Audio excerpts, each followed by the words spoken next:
Bismillahirrahmanirrahim. Assalamualaikum warahmatullahi wabarakatuh. Alhamdulillah alladzi anzalas sakinata fi qulubil mu'minin liyazdadu imanan ma'a imanihim. Asyhadu an la ilaha illallah wa asyhadu anna Muhammadan abduhu wa rasuluh. Allahumma salli wa sallim wa barik ala Muhammadin wa ala alihi wa sahbihi ajma'in. Amma ba'd. Ma'asyiral muslimin wal muslimat jamaah kajian rahimakumullah. Syukur alhamdulillah kita panjatkan kepada Allah Subhanahu wa taala. Pada kesempatan malam hari ini kita masih diberikan kesehatan, masih diberikan kesempatan, karena banyak orang sempat dan sehat tapi oleh Allah tidak diberikan nikmat iman dan Islam. Sehingga pada saat ini kita juga diberikan oleh Allah sungguh luar biasa nikmat iman dan Islam kita. Semoga menjadi satu kunci, menjadi wasilah kita bersama untuk mencapai yang namanya takwa di sisi Allah Subhanahu wa taala. Tentu cerminan takwa adalah selalu meningkatkan kualitas ibadah kita. Hari ini harus lebih baik dari hari kemarin. Dan tentunya hari esok akan lebih baik daripada hari ini. Itu insya Allah dengan istiqomah yang demikian itu, maka Allah akan selalu memberikan kepada kita nikmat yang sungguh sangat mulia di hadapannya. Amin amin ya rabbal alamin. Bapak Ibu jamaah rahimakumullah, pada kesempatan malam hari ini merupakan momen yang tentunya tidak bisa kita pisahkan. Bagaimana kita sekarang ini hidup di zaman yang tentunya sudah sangat terbuka. Saat ini kita hidup di era yang penuh kebebasan, tetapi secara esensi nikmat yang kita rasakan saat ini adalah tidak lepas dari rahmat Allah. Rahmat Allah akan dihadirkan ketika memang ada ikhtiar pengorbanan yang tulus dan mengharap ridho Allah Subhanahu wa taala. Dan itu sudah dibuktikan oleh tokoh-tokoh kita terdahulu. Pengorbanan yang begitu murni, pengorbanan yang ikhlas, karena saat itu tidak ada tendensi untuk menjadi penguasa, tetapi karena kebersamaan yang dirasakan begitu resahnya dan menderitanya, sehingga kesamaan perasaan itu kemudian muncul suatu persatuan yang disebut dengan pengorbanan yang maksimal, sampai kemudian Indonesia merayakan kemerdekaannya. Meskipun di saat merdeka itu masih banyak penindasan-penindasan, tetapi hadirin yang dirahmati Allah, kita tidak membahas yang demikian karena tentu Bapak Ibu sudah sangat mafhum, sudah sangat paham terkait dengan sejarah perjuangan bangsa kita untuk merdeka.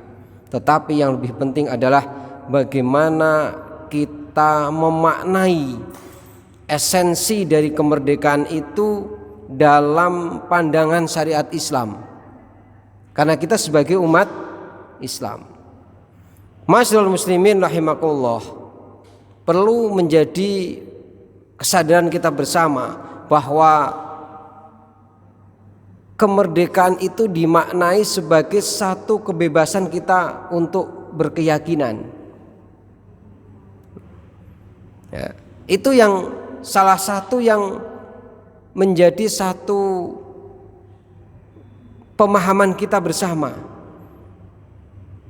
Kemudian Al-Quran menyampaikan tentang makna-makna yang menjadi satu kemerdekaan ataupun kebebasan.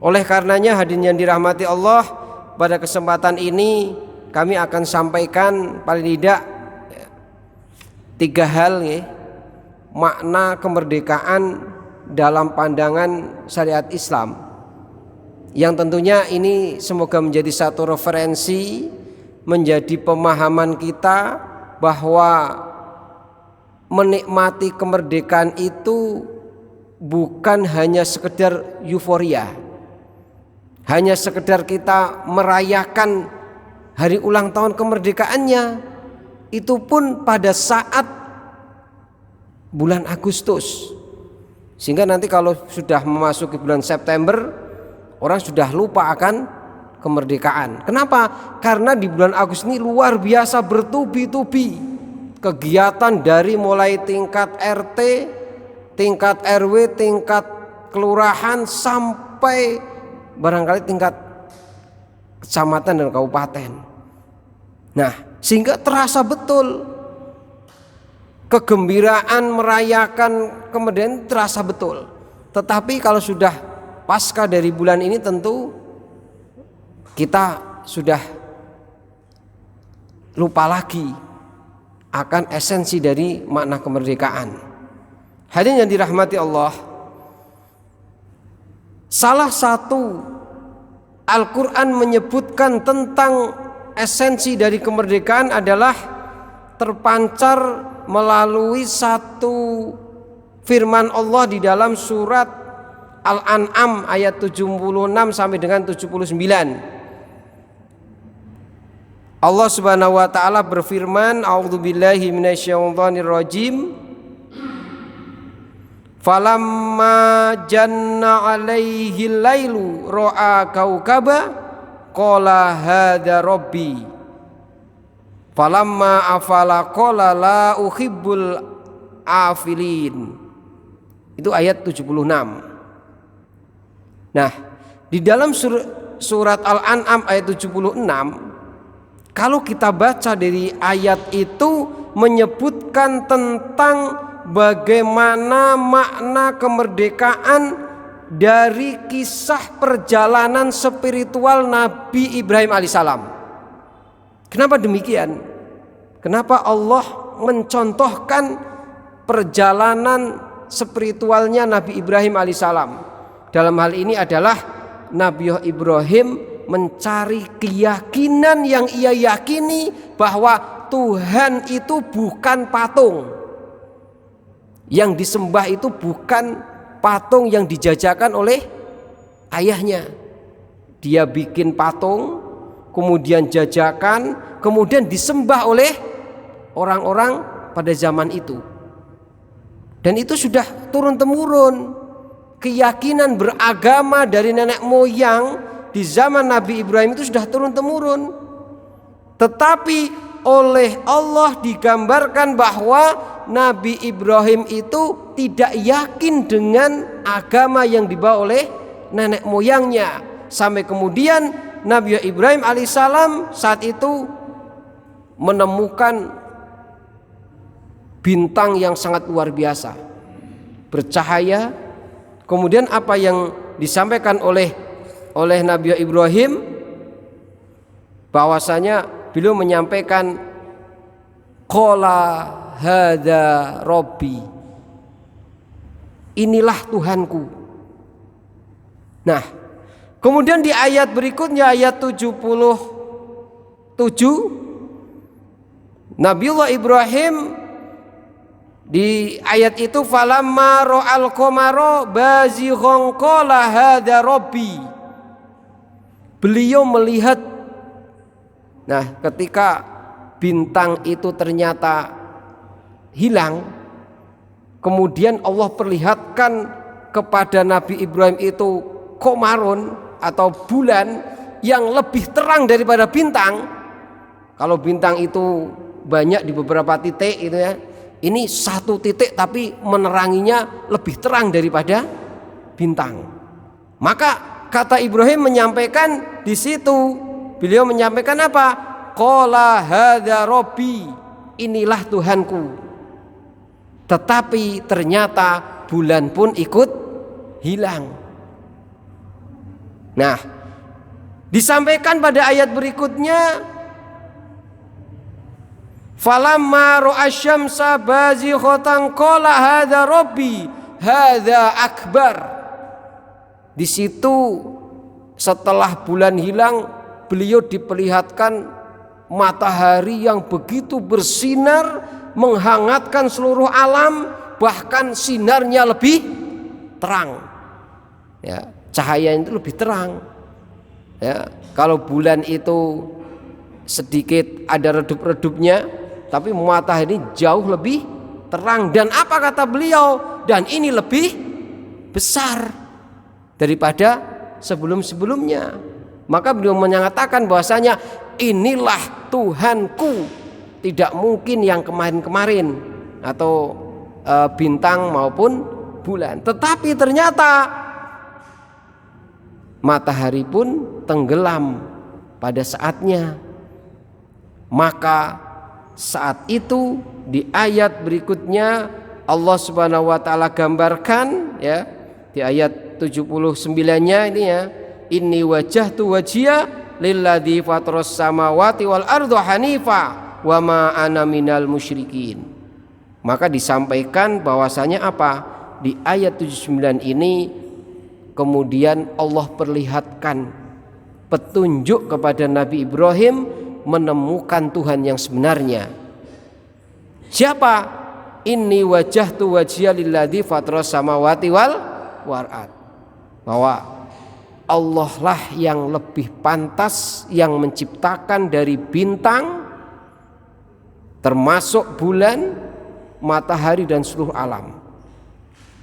Nah, ma'asyiral muslimin rahimakumullah, kenapa ini menjadi satu inspirasi bagi kita? Karena di ayat ini menjelaskan tentang bagaimana upaya ikhtiar Nabi Ibrahim alaihissalam dalam rangka untuk membebaskan kehidupannya dari satu keyakinan nenek moyang yang diturunkan kepadanya, yang kemudian tidak sesuai dengan hati nuraninya.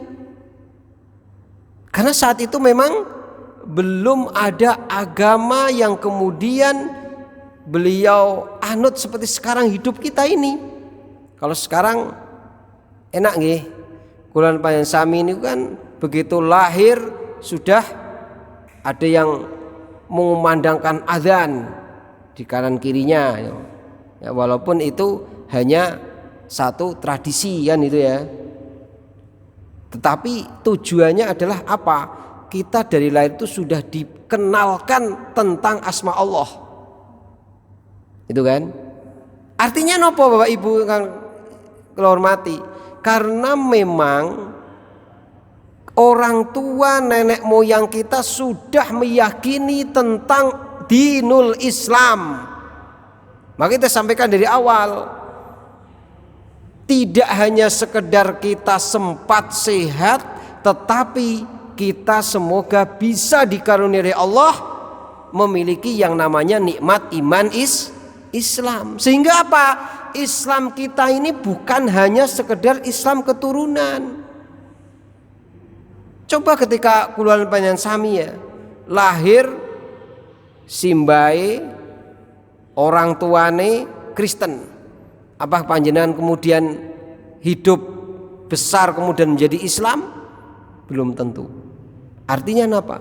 Kita alhamdulillah lebih mensyukuri karena kita sudah hidup dan yakin dengan yang namanya dinul Islam. Nah, inilah yang dimaksud dengan kebebasan. Sehingga kalau saat sekarang ini kita sudah menikmati ajaran-ajaran yang dibawa oleh baginda kita Rasulullah SAW, ya, tetapi kemudian kita masih merasa terpaksa melaksanakan apa yang menjadi ajarannya, berarti keyakinan kita belum maksimal. Berarti harus kita evaluasi, apa kita sudah merdeka benar atau tidak. Nah, berarti panjenengan masih ragu, belum yakin dengan keputusan yang kemudian menjadi satu pedoman hidup kita. Nah, inilah satu hal yang disampaikan oleh Allah di dalam Al-Quran, bagaimana ketika Nabi Ibrahim pertama kali menolak keyakinan yang dibawa oleh nenek moyangnya karena itu tidak sesuai dengan keyakinannya. Tetapi kemudian beliau melaksanakan apa yang menjadi hidayah dari Allah, kemudian sampai akhirnya banyak pengikut yang mengikuti ajaran Nabi Ibrahim alaihissalam. Walaupun luar biasa tantangannya, ya, sampai dengan Ibrahim karena memilih keyakinannya itu kemudian mendapatkan siksaan yang sangat luar biasa, termasuk sampai beliau dibakar hidup-hidup. Tetapi ternyata di balik keyakinannya itu, innallaha ma'ana, ya, Allah itu dekat dengan kita, Allah itu bersama dengan kita. Makanya disampaikan la takhaf wa la tahzan innallaha ma'ana. Jangan takut dan jangan ragu, ya, karena Allah bersama dengan kita. Nah, Bapak Ibu yang dirahmati Allah Subhanahu wa taala, lalu di dalam Al-Qur'an juga menyebutkan, ya, makna kemerdekaan itu bisa dipelajari dalam Al-Qur'an melalui kisah Nabi Musa alaihissalam ketika membebaskan bangsanya dari penindasan Raja Fir'aun. Nah, kalau ini gambarannya persis dengan para pejuang pendahulu kita, ditindas 350 tahun, ya kan? Kemudian membebaskan diri melalui kemerdekaannya 17 Agustus 1945. Ya, setidaknya mengurangi, walaupun masih ada sisa-sisa penjajahan, tetapi setidaknya setelah diproklamirkan kemerdekaan 17 Agustus 1945, kemudian berkurang penindasan-penindasannya. Dan yang kedua adalah sudah ada motivasi dari masyarakat Islam, masyarakat Indonesia saat itu untuk berkorban memperjuangkan hak-hak kemerdekaannya. Nah, sampai sekarang kita rasakan ini.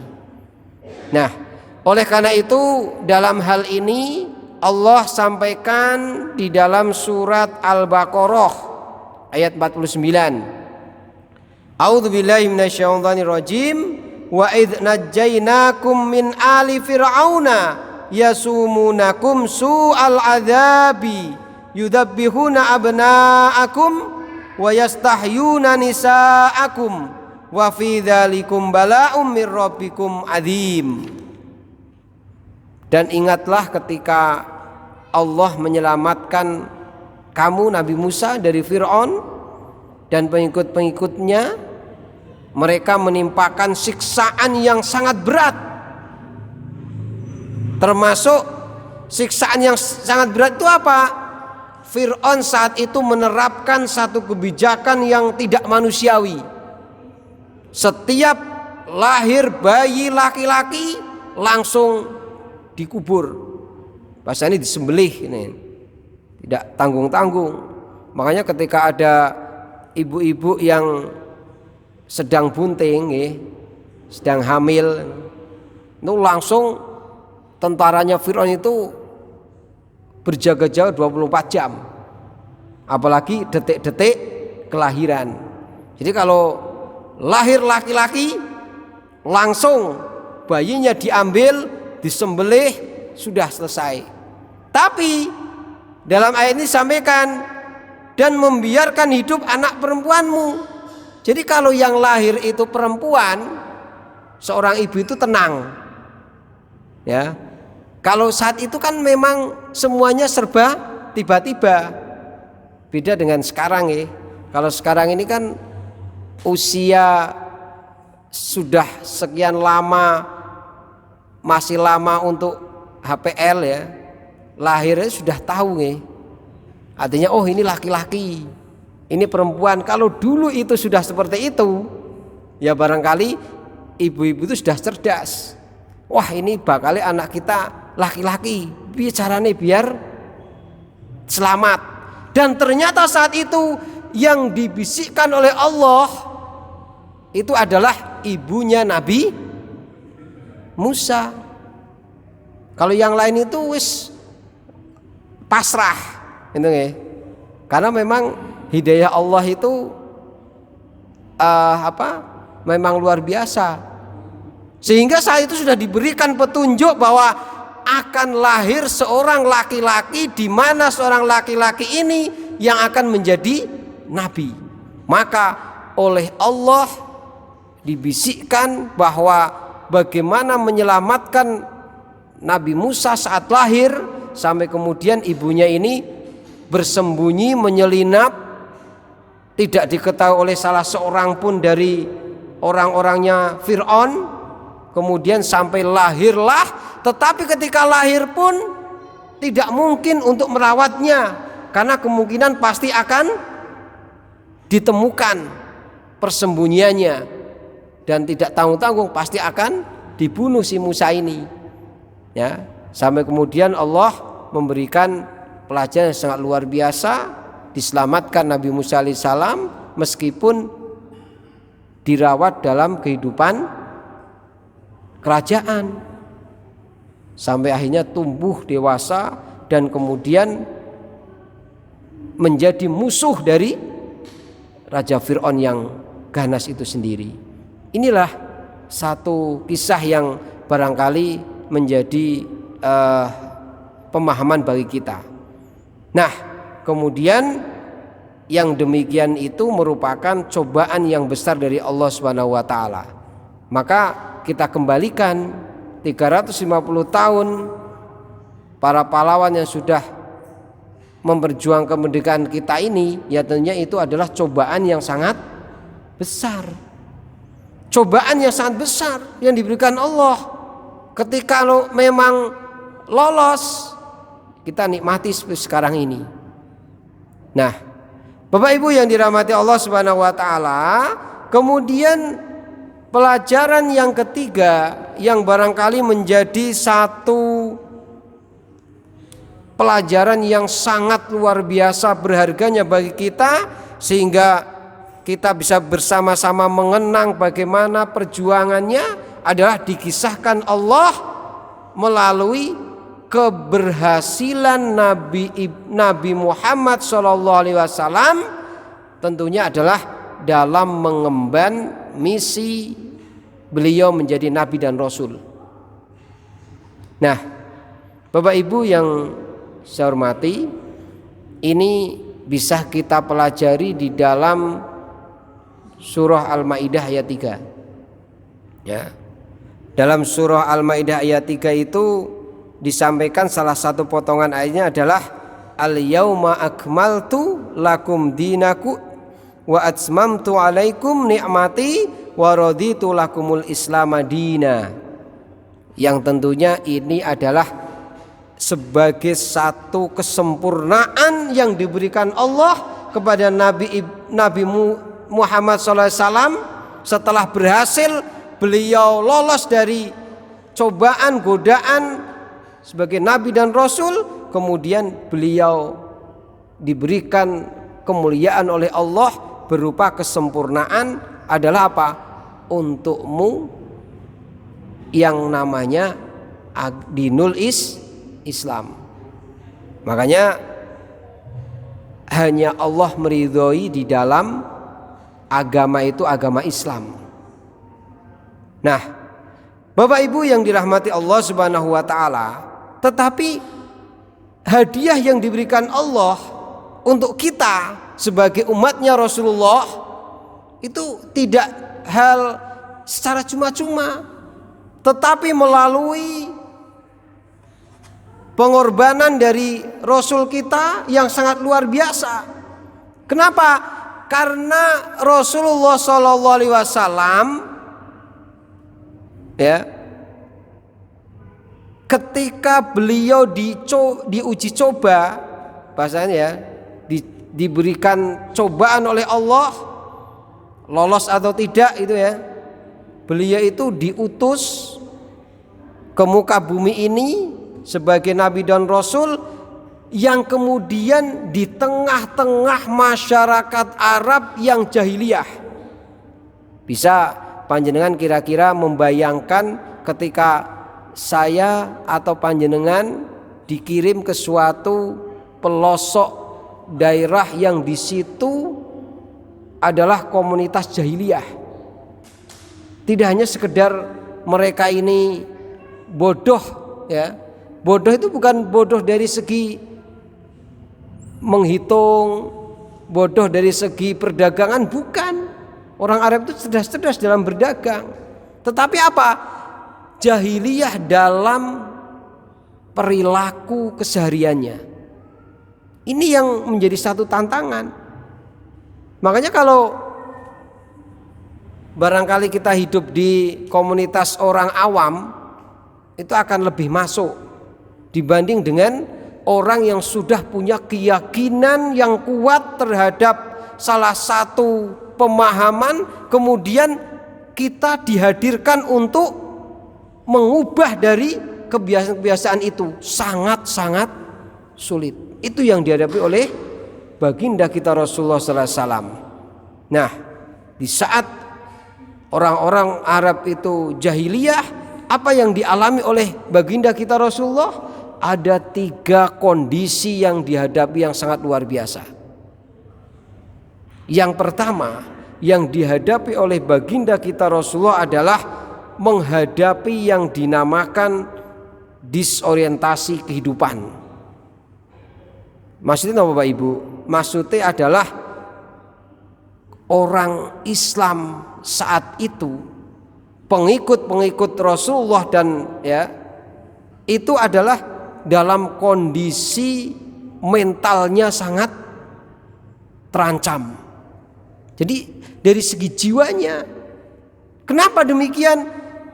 Ketika Rasulullah itu mengajak, yang diajak itu kemudian kok diketahui oleh orang-orang kafir, maka luar biasa penindasan yang dilakukan oleh mereka. Bahkan banyak sudah paham bagaimana ketika yang justru ya menjadi musuh Rasulullah adalah saudaranya sendiri, dari keluarganya sendiri. Siapa?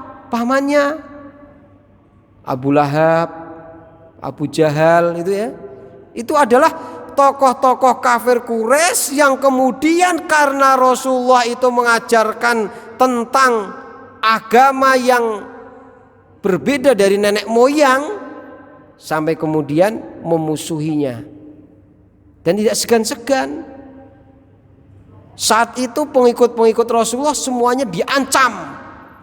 Siapa yang berani untuk mengikuti ajaran Muhammad, maka sudah barang tentu akan diberikan penindasan yang sangat luar biasa. Maka saat itu muncullah ya, ada kebiasaan, ada budak dan lain sebagainya, yang kemudian banyak yang dibebaskan oleh para sahabat. Nah, Bapak Ibu yang dirahmati Allah Subhanahu wa taala, itu salah satu yang dihadapi oleh Rasulullah. Dan tidak hanya itu. Kemudian yang dialami oleh baginda kita Rasulullah SAW adalah terkait dengan penindasan secara ekonomi. Maka saat itu keprihatinan itu luar biasa yang dihadapi oleh Rasulullah dibanding yang sekarang kita ini. Kalau sekarang ini masa-masa kritis ya, krisis ya, tanam-tanaman mungkin karena kemarau panjang ya, gagal panen atau mengurangi hasil panen karena air tidak mengalir dan lain sebagainya.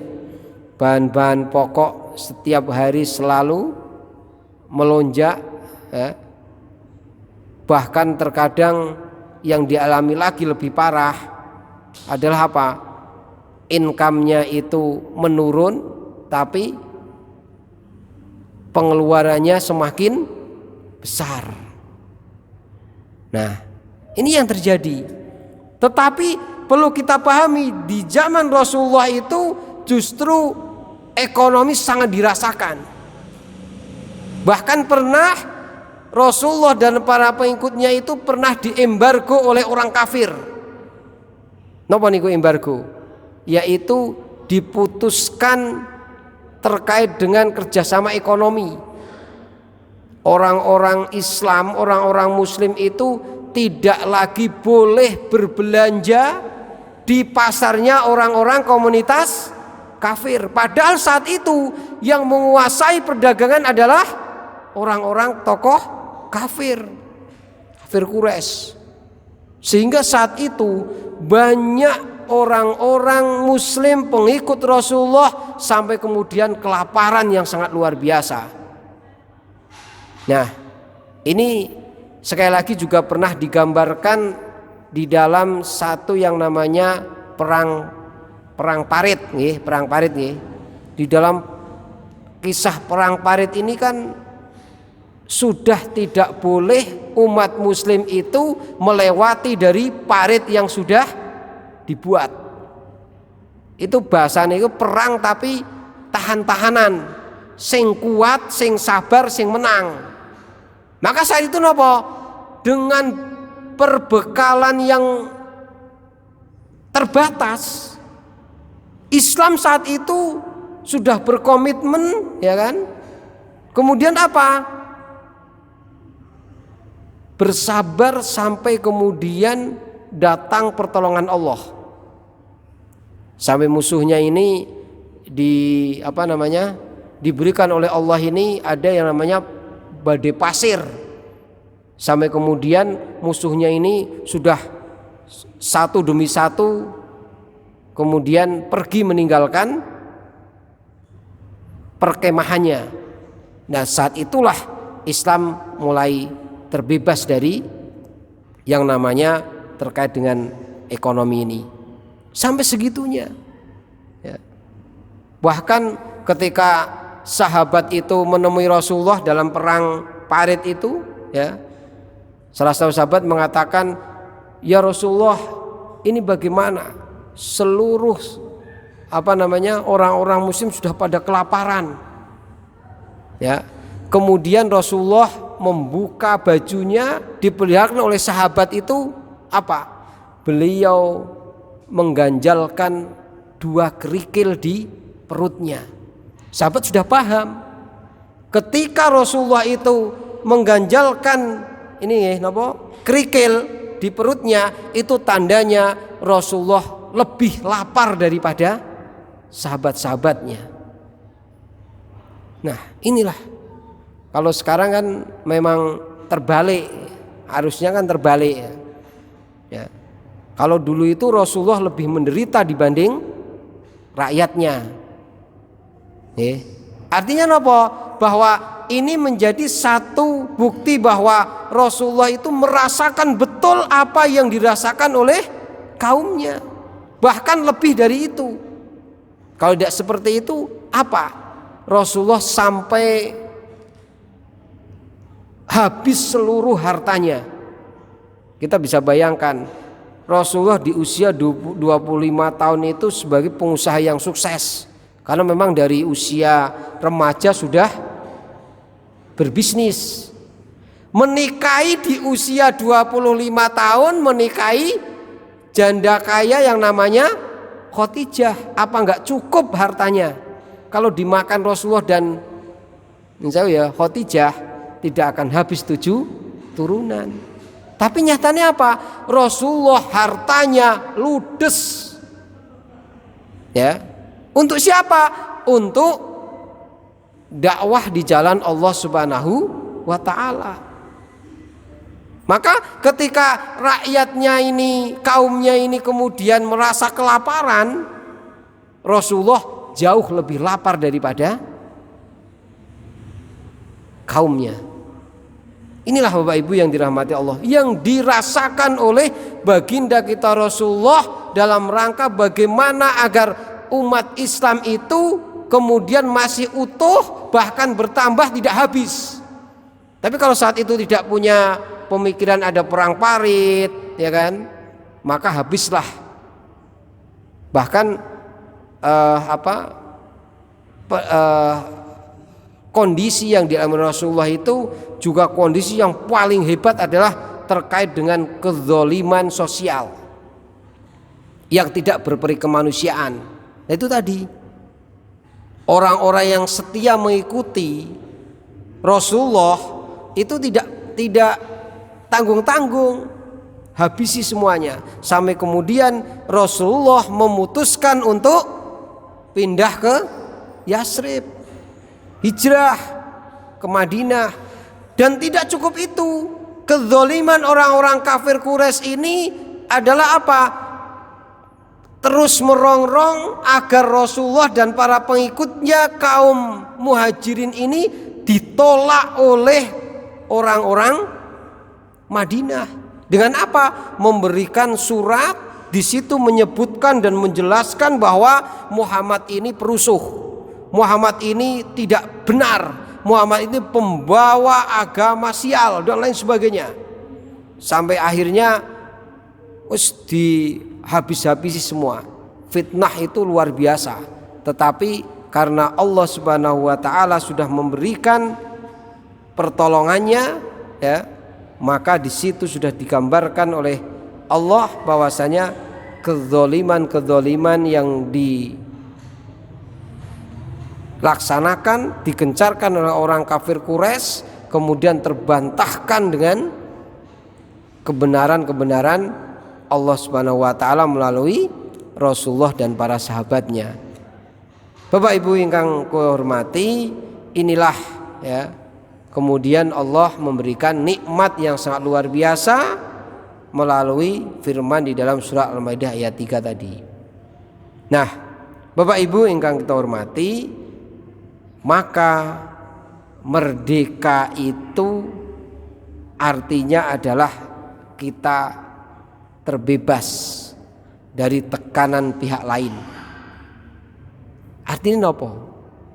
Tekanan itu bisa karena keyakinan kita. Jadi kalau kita sudah yakin dengan apa yang sudah diberikan Allah sebagai satu hidayah kita, maka tidak ada lagi orang yang kemudian mengganggu dari ketenangan itu. Itu berarti kita sudah merdeka. Tetapi hadirin yang dirahmati Allah, kalau saat ini di zaman yang sudah merdeka di tahun 2023 ini, ya kan, kemudian kok kita ini masih merasa tertindas melakukan segala amal ibadah yang sudah sesuai dengan norma-norma dari ajaran Islam, kemudian kok masih merasa takut, merasa ragu, berarti dalam diri kita ini belum ada rasa kemerdekaan. Karena merdeka itu bisa kita rasakan kedamaiannya. Ada jaminan kita untuk merasa aman, merasa damai, tentram dari apa yang kita lakukan. Maka sudah benar ketika Al-Quran menyebutkan fastabiqul khairat, berlomba-lomba untuk melakukan amal kebaikan. Kenapa? Karena di balik kebaikan-kebaikan itu akan muncul nilai-nilai sosial yang sangat luar biasa dalam kehidupan kita. Ini harus dibangun. Rasa persatuan itu akan muncul ketika kita sudah menerapkan bagaimana ajaran Rasulullah terkait dengan ajaran dinul Islam ini. Apa yang diajarkan? Rasulullah selalu mengumandangkan agar kita ini untuk ta'aruf,